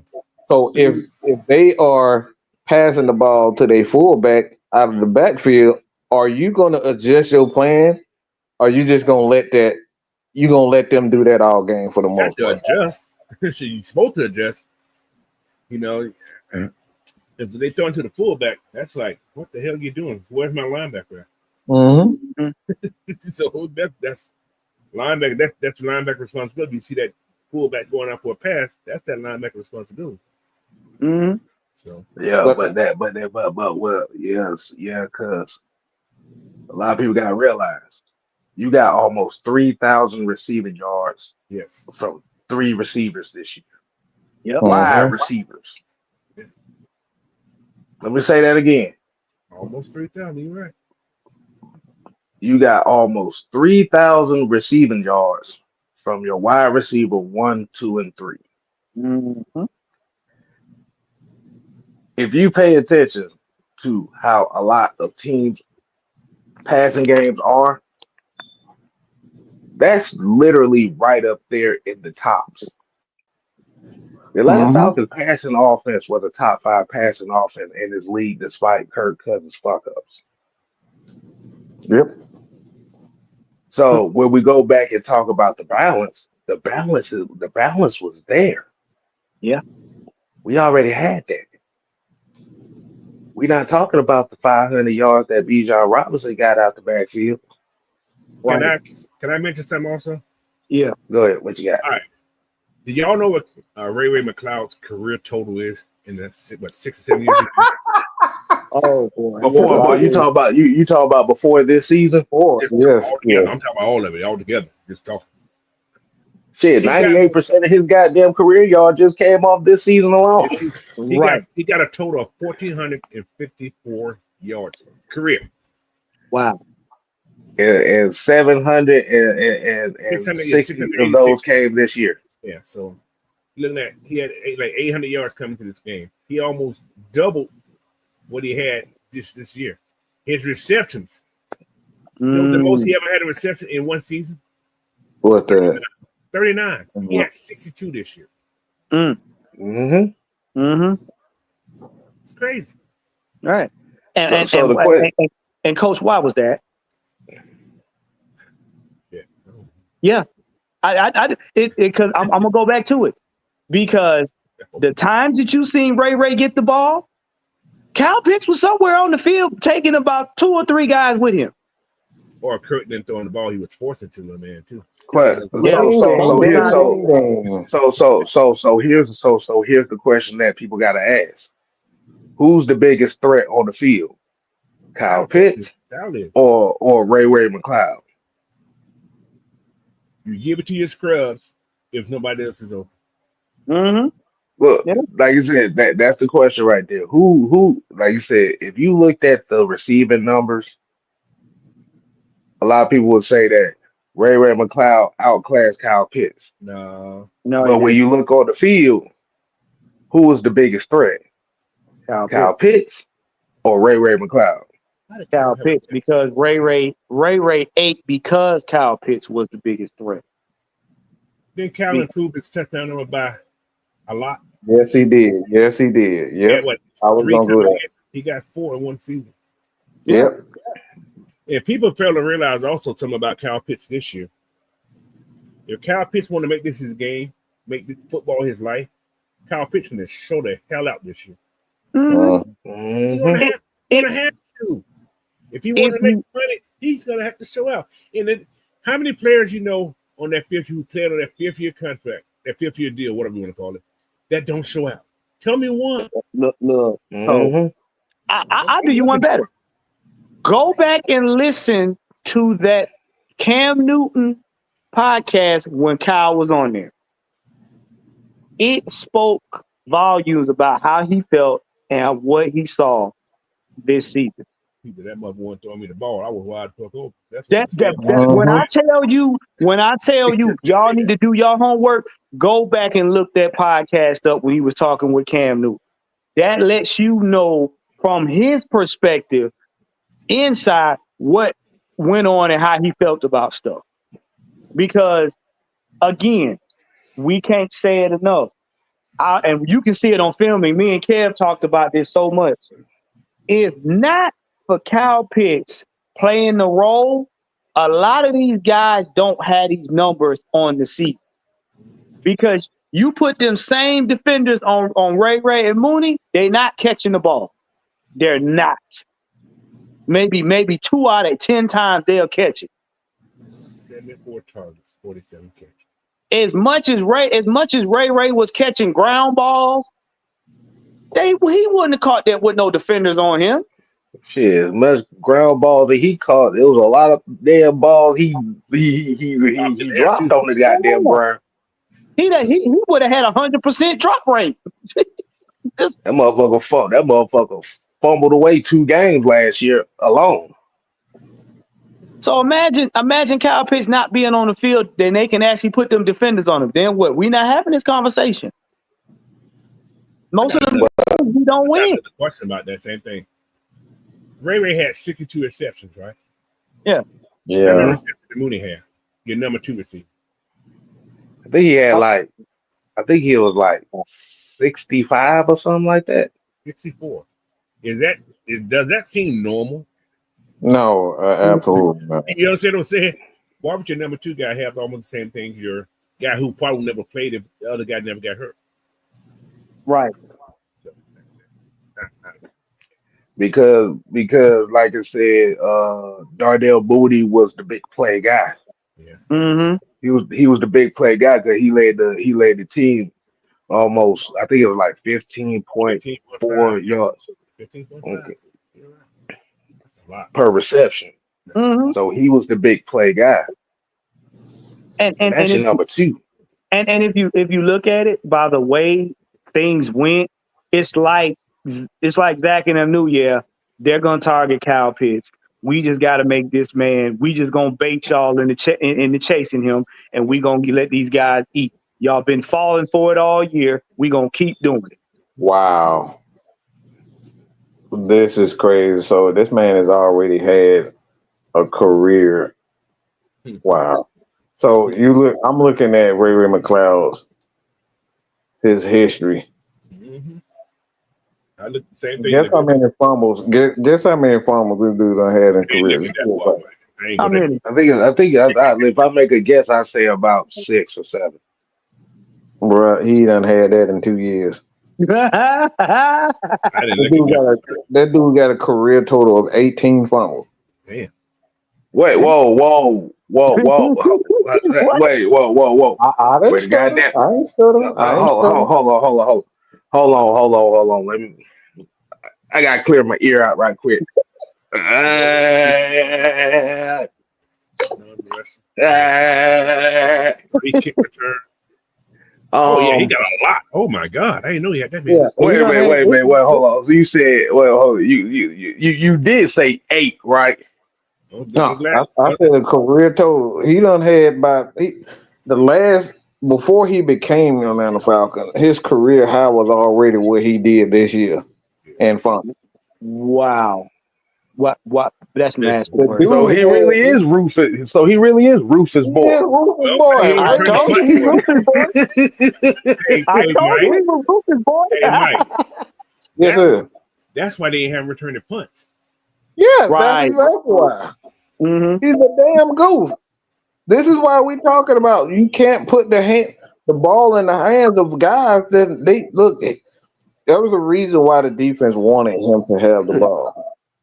God, He's got 18 career fumbles. Okay, 18 career. nigga, that's what quarterbacks are supposed to do on sack fumbles. Mm-hmm.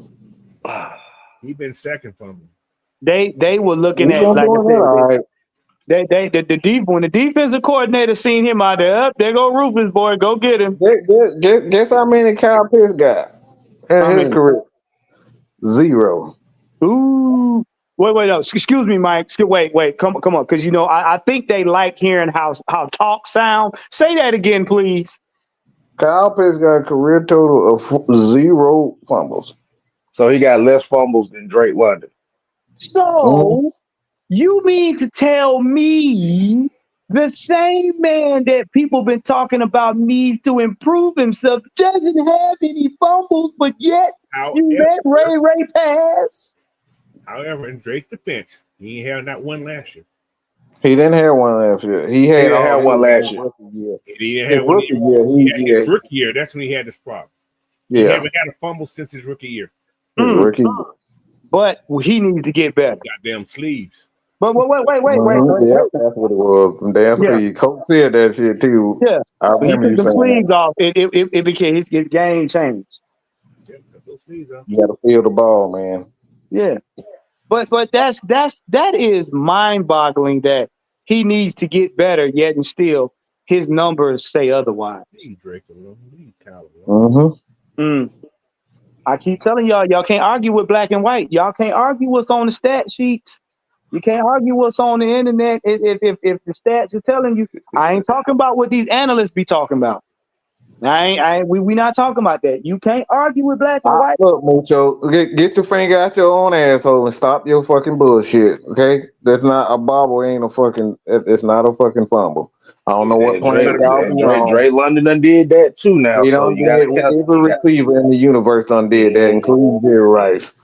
If it Ball don't hit the Nitpicking that. counts as ground, not a fumble. if it don't hit the ground, it ain't a fumble. But a fumble means you're making a move, not on the Mm-hmm. catch. You have to be making a move and somebody hit you, you fumble. That's what That's fumbles come from. nitpicking. Yeah. So basically, what you said is Rufus boy is just reckless. Yeah. He's reckless. That's why I'm looking at them like why you keep running him out there knowing look the boy dropped a lot of passes on top of it. He did some good. We're not saying look everybody all I'm saying when we come down to Kyle Pitts is the things that we complain about are fucking stupid. You're being because y'all have this idea of what he's supposed to be. Y'all just nitpick some of the goofiest shit. They're looking at college highlights. That's all Again, it is.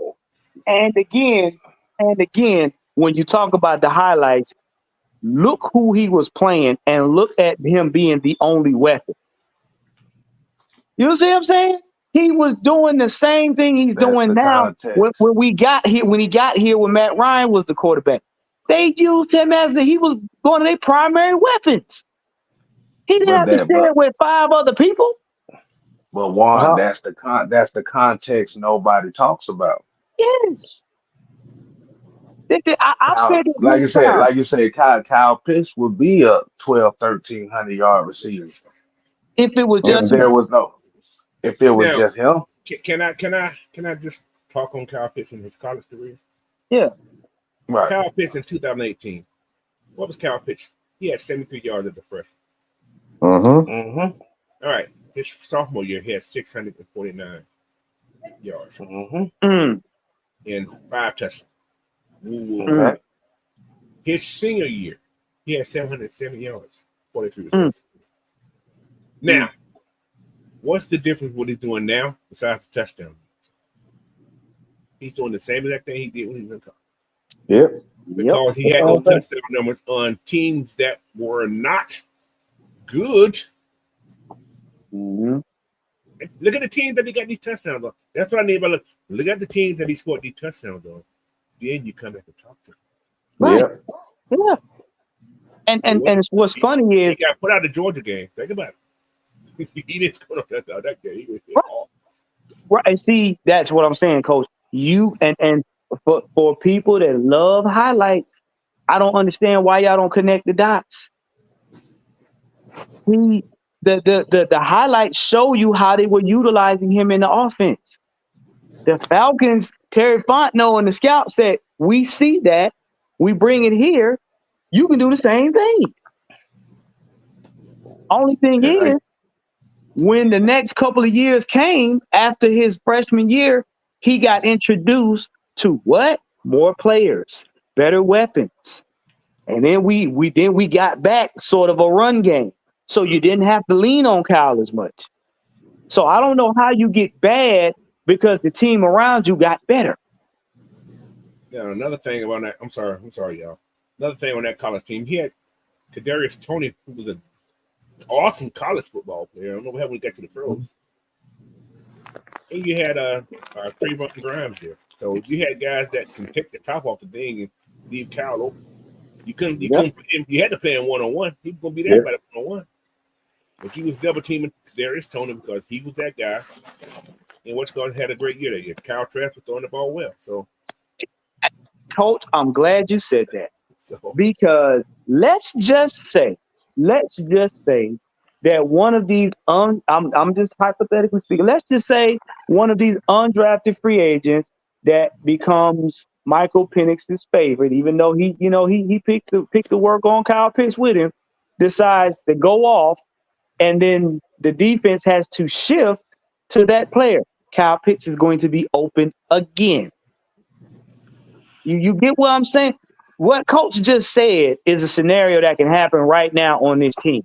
Does that make Kyle any less of a player? No, that makes him more dangerous because now he's free to act the fool. That's what y'all got to understand. We got a 6-man rotation at all times. Any one of these players can go off, and Kyle Pitts will be free to roam around terrorizing your team and your sideline. So I got another stat for y'all when we talk about Kyle Pitts, his drop rate. Okay. And I'm bringing the noise. I'm bringing the noise with Mucho because he said bobbles and all that type of stuff. Do you know what his drop rate in his career is? What's that? 5.3%. Okay. Well, anybody know Sam Laporta? Sam Laporta is like 9.3. 9.3. Kyle Pitts has a lower drop rate than Sam Laporta. Here's something else people aren't paying attention to, and this is why I want people to think about that one. I want people to think about. I don't think people understand what that means. That means he doesn't drop the ball that often. Yeah, and that's what we keep talking about. This is why you got to bring these stats. What people are saying, because you don't realize what you're saying is stupid because you don't do your homework. But yeah, it basically what the numbers say is people really are more upset that he's not leading the league in receiving yards. Right. That's really what the backlash is. It ain't got They, nothing to do with no route running. It ain't got nothing to do with no blocking. No, none of Because that. because the thing is, if you look at 2024, Kyle Pitts was also out in front blocking on a lot of those run plays Bijan Robinson was springing on too. yes. Mhm. Now, Yes. it may not look like he was putting niggas on their ass. That's not what blocking is about. He put Like his I said, if you're an offensive lineman, yeah, you want to put niggas on their ass. But when you're talking about wide receivers and tight ends, your thing is just the seal. seal. That's all it Yeah, is. yeah, yeah. Because if you can redirect a man for 2 seconds, you give your running back maybe about 10 yards, depending on how good they are. Now, and I'm gonna flip it. If Kyle Pitts was up there on the charts with the top 3 tight ends in the league, y'all would have nothing to say. But again, I kept saying, Kyle Pitts sacrificed yardage and numbers in y'all minds so that everybody else can eat. So basically, That's the what you one said. thing. That's the one thing we're talking. So basically, what you said is Kyle Pitts was basically Chris Bosh. Yes, Yes, sir. yes. Somebody got to sacrifice their personal numbers for the good of the team. That's what being a team player. That's what. I wonder who has ever done that. I wonder who's ever done that. Okay, I really want to know. Right. Okay, because That's what. That's what gets you into the Hall of Fame. I tell people all the time. I tell people this all the time, and Kev has actually spoke on this. Yeah, if y'all really want to know how me and Kev have really set our own personal goals aside for the greater good of the team. We could be so much further along if we just said fuck you and fuck everybody else. Hmm. Easily. But this is a team. This is about longevity. This is about being able to set forth a whole legacy. Do you know why the 1998 team is still one of the most talked about teams in this city? Even though they didn't even win the championship, Hmm. everybody hate on that motherfucker. The Hmm. offensive line, Chuck Smith, Shane Dronette, all those guys, Jesse Tuggle, all those guys still talked about to this day Hmm. because every last one of them, that was the most complete team that we've had. Like I've seen, because everybody ate. The offensive line, we had one of the most Thanks. physical, nasty offensive line, and then to go with a physical running back like Jam, and then you got one of the best fullbacks I done seen in Bobby Christian. Look, They look, look, still look, talk about that. look. You got players like OJ Santiago, that bruh. Mm, yeah, Terrence Mathis, that's Tony Martin, it. Tim Dwight. Yes, and they played for each other.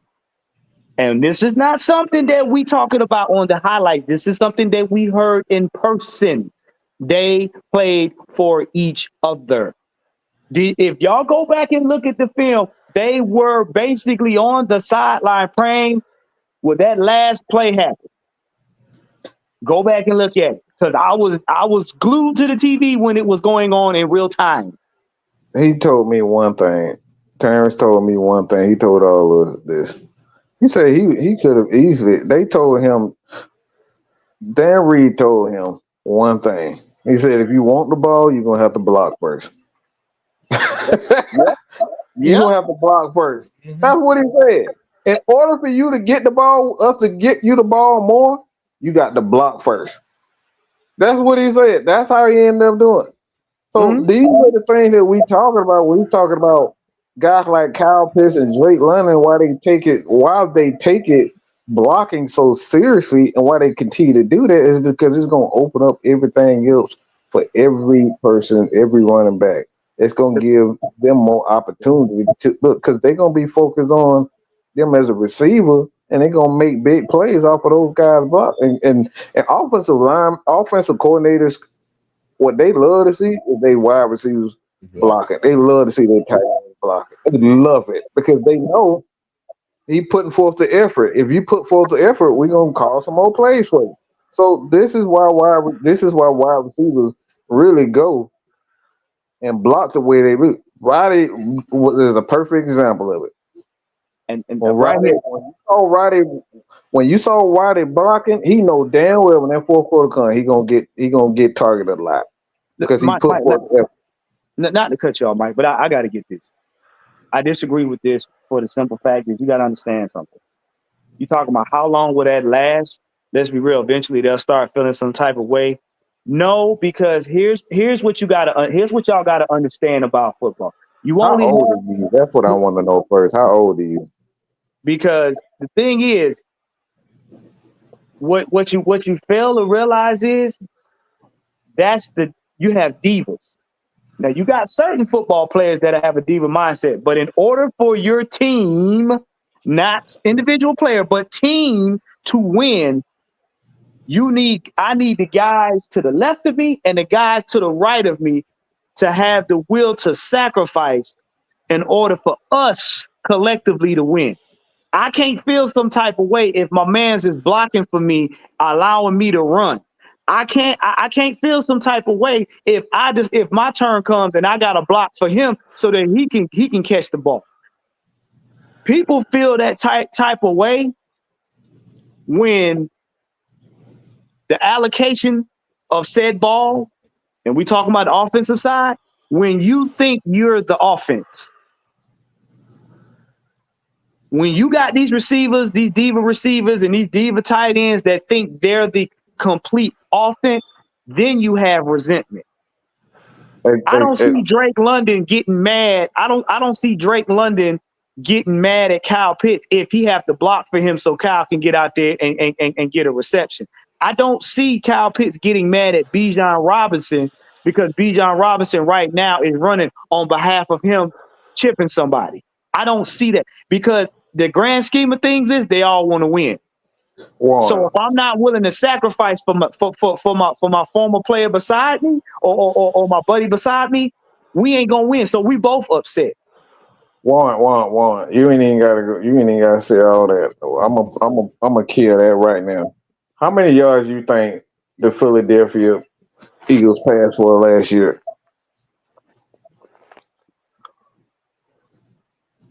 I couldn't tell. I couldn't tell you because half the damn Let's time take a guess. Let's take a guess. Everybody just take a guess. I'm gonna say 36. I'll say 30.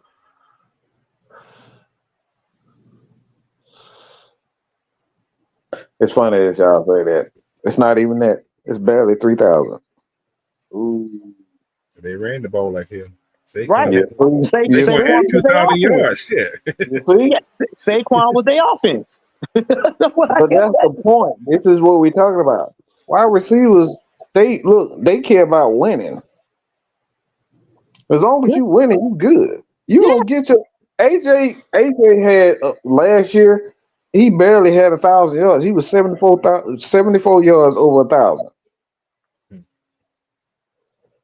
He didn't care why because he was winning. That's what it's about. When I see wide receivers and divas, when I see wide receivers and tight ends crying about targets when we winning, you got to go. AKA Stephon Diggs. Right. A diva. That's why I said when you see divas, that means that in their mind they are the complete offense. So what you trying to say is let the Philly be losing, and then Saquon would have been bitching and complaining. I don't think Saquon he gonna still get the ball. Yeah. Right. That man threw for 2,900 yards last year and won the Super Bowl.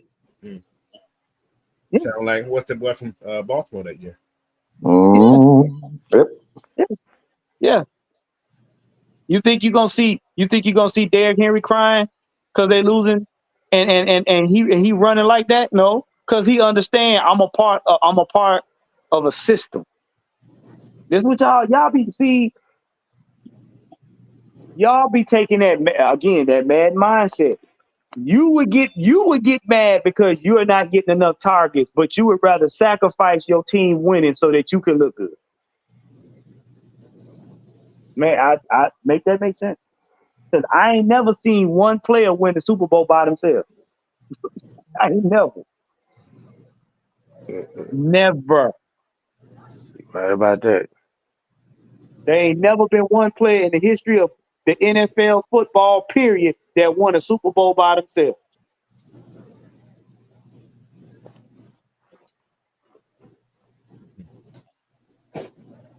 And even That's with like me, Philadelphia, that's like me getting mad because Mad Mike Sports was here before I was here.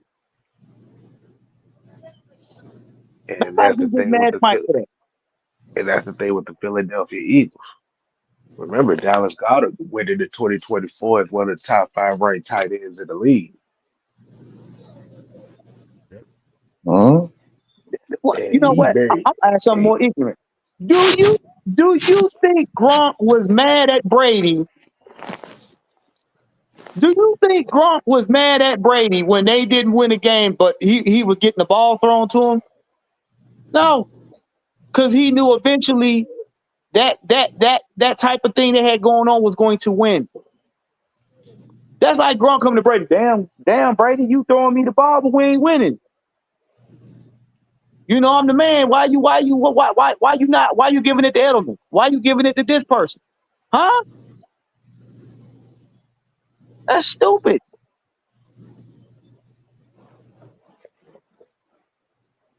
It's stupid.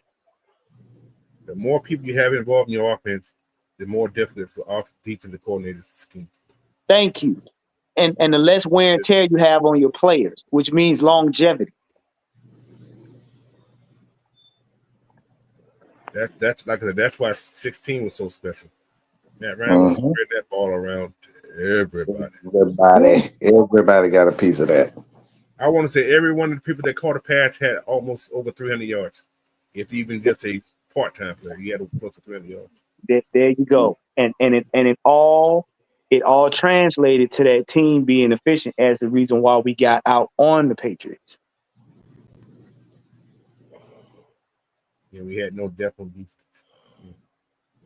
Because we had Bill Belichick over there scratching his head like, who the fuck are these? Where did these come from? Until they pulled up that play sheet. But right. And then no, until they call Shannon an egg drop, time to do it. Oh my God. we got your plane ready. Why we bring that up again? I don't even talk about that game. Give me a headache thing when I think about it. But yeah, we coming up on 2 hours, man. We're gonna get everybody's final thoughts in. Thank you guys for tuning in. Make sure you like, share, and subscribe to everybody on the panel. Like I said, Mad Mike Sports, Six Man K, Coach Unchained, Mr. Tactician 78. Um, Make sure you guys tune in tomorrow for the regulators.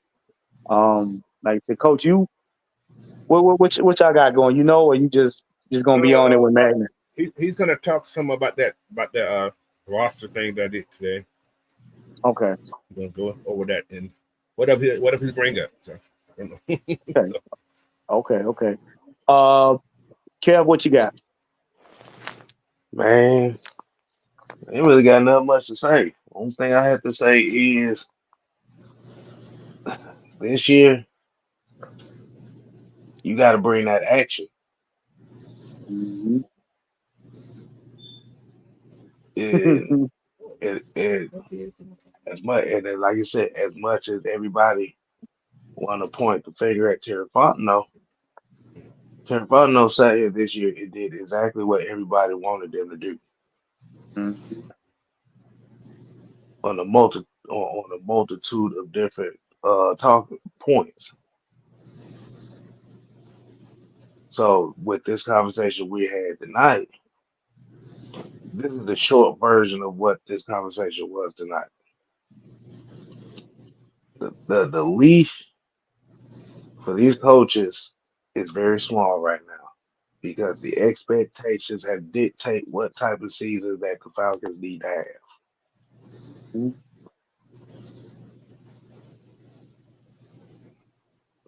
Yep. The hell. Yes, Oh, we're never wrong. mind. Never mind. Never mind. I thought something popped up on the damn phone. That was something stupid. Never mind. What you got, Mike? So to kind of keep this in perspective of what the Atlanta Falcons did in 2016, um, they had 8 receivers, tight ends, running backs, all that. And that year, that caught over 200. As a matter of fact, let me rephrase that. Over, they had 1, 2, 3, 4, 5, 6, 7, 8 guys. In 2016, they caught over 250 yards. Put that in perspective. You look at 2020, 2022, where Patrick Mahomes threw for over 5,000. They had 1, 2, 3, 4, 5, 6, 7, 8. They had almost the identical season, but what happened? Matt Ryan spread that ball around, and you talking about one of the best seasons in career with Patrick Mahomes and Matt Ryan, almost identical. What happens is when you got more weapons, like Coach Good, you got more weapons on offense.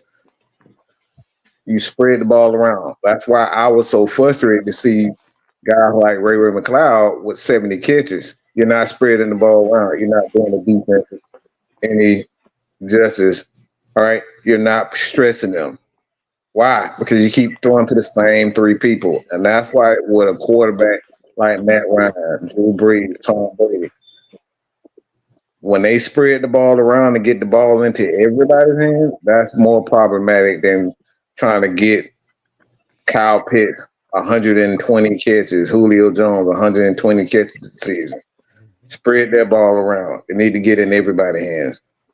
All right. And get the ball to your playmaker.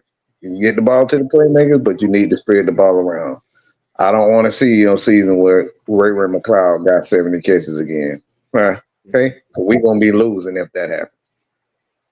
Just go Mm-hmm. look at the 2022 Kansas City Chiefs and the 2016 Atlanta Falcons. You'll see exactly what I'm talking about. See it for yourself. Well, think about it like this, Mike. Let's say Kirk Cousins. Let's just say if Kirk Cousins would have ended the season as a starter. You know your boy Ray McLeod would have had 1,000 yard receiving Oh, season. hell yeah. Yes, yes, yes. Oh yeah, uh, yeah. He'd That have definitely he'd would he'd happen. have he'd have had more receiving yards than Drake London Mm-hmm. on the pace that was going at that time. And they would have had a problem with that too. But we ain't gonna get into that. Pretty much. We're gonna reiterate. The title is what it is. Swallow it how you will. But pay attention. Pay very close attention to what these coaches are talking about. Go do your homework. Go look at these shows. Do your homework because it's free information. what you see in training camp is gonna give you a direct bird's eye view of what you can expect to see throughout the season. And I'm gonna say it again. These first 3 preseason games are practice for our first divisional opponent. And we need to play Tampa like we need to play Tampa like we going to the playoffs the next game. Be honest with you. So y'all better do your homework. Y'all better do your homework. It's only gonna get harder to try to defend us now going forward.